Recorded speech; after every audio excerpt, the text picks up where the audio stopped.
At lumipad nga ho ang aming team mula Batangas papunta dito sa Fusion Alley dito sa Sampaloc, Manila near UST. Mushroom enoki fries. Oy, kayo po may-ari. At dahil maaga ho kami dumating, kakaunti pa lang ang open na stalls. First stop, itong mushroom enoki fries. Sa halagang 100 pesos ay napakarami na ng serving. May kasama pang vinegar at garlic mayo na sauce. Ako may tissue ya? Tissue, wala. Ako may tissue. Gloves. Ay, ano tingin pa kay ate? Gloves. Ay, Coco. Sa parehong stall ay nag-offer din sila ng Coco Lemon na drink na swak sa init ng panahon. Napaka-refreshing.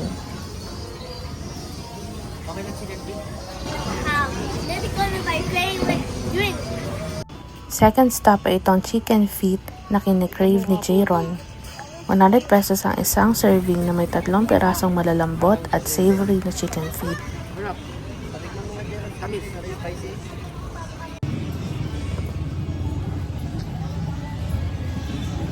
Malambot.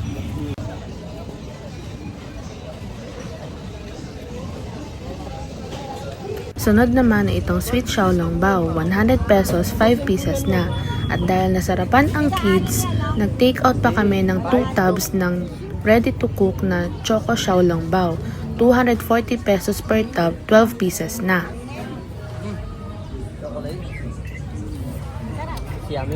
At tinikman din namin itong nagte-trending na dragon fruit juice at talaga nga namang napakasarap. Next stop ay itong bell pepper cream cheese with Cheetos na isa din sa nagte-trending dito sa Fusion Alley at masasabi kong bago sa aming panlasa.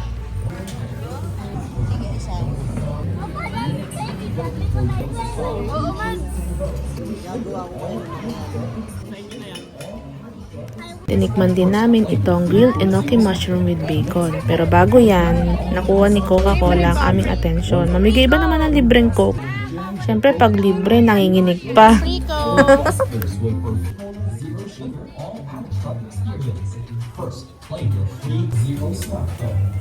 Spicy and cheesy.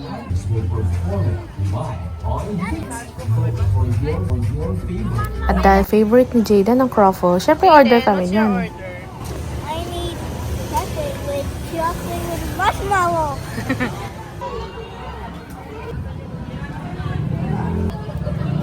At dahil trending din dito itong Coco Mogu, hindi rin namin ito pinalampas. 65 pesos lang 1 liter na. Masarap na, refreshing pa. At nakakita pa nga naman ng artista habang bumibili ng samyang omelette.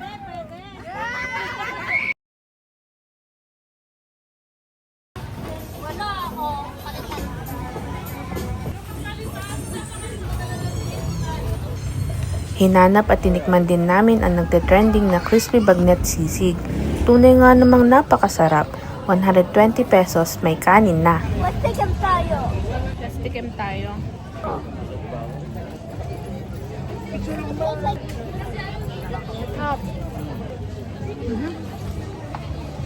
At dahil favorite ni Jason itong avocado, tinikman din namin itong creamy avocado con yelo with leche flan. 85 pesos lang. Masarap din nga naman. At dahil na-curious ako sa lasa nitong panipuri ay nag-take out na rin kami. 100 pesos lang, 10 pieces na. Bumili nga rin kami ng cute na inuming ito para kay Jaden. At dahil busog na kami, take out na lang din itong tiramisu by Naomi. At bumili nga rin kami ng ready-to-cook na dumplings dito sa sikat na Angkong Dim Sum House. At habang naglalakad kami pabalik na sasakyan ay nakapanood pa nga ng live show. Sayang lang at hindi namin na-meet si Chris Brown. At pumila nga ho ulit dito sa Free Coke bago umuwi. Fusion Alley, kamusta kayo? Na-enjoy ba natin ang araw natin kahit napakainit? The next day. At aringahot nagiinit na ng mga take-out namin kagabi. Madami pa sana kaming gustong tikman kaya lang hindi na talaga kinakaya ng aming mga tiyan.